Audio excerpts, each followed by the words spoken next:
yaratgandan seni tilab oldim. Sen tug'ilsang bor bu dunyoga jar soldim. Shirin joning omon bo'lsin deya yana duo qildim, yolg'iz Xudoga yolvordim. Shirin joning omon bo'lsin deya yana duo qildim, yolg'iz Xudoga yolvordim. Otangni bor boyligi sen jonim o'g'lim, shu gaplarim esingda tut jon o'g'lim. Seni bergan Xudoga ming shukrlar ey, isming kabi bo'l ulug' inson o'g'lim.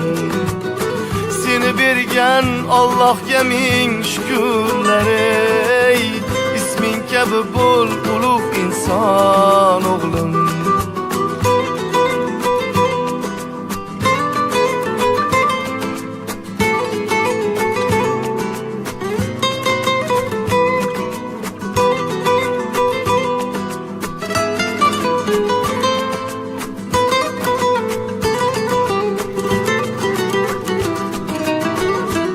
Zotlar ismida sen Davud bolam, ularga ko'p o'qib yasha durud bolam.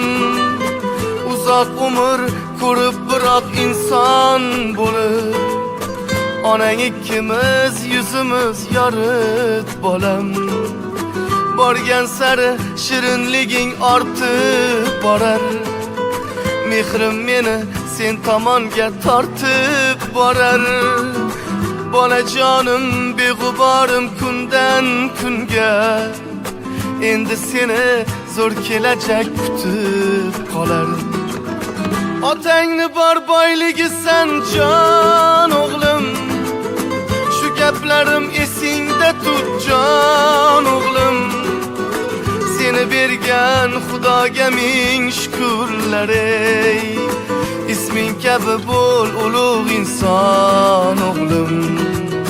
Seni bergan Allohga ming shukrlar ey, isming kabi bo'l ulug' inson o'g'lim. Isming kabi bo'l ulug' inson o'g'lim.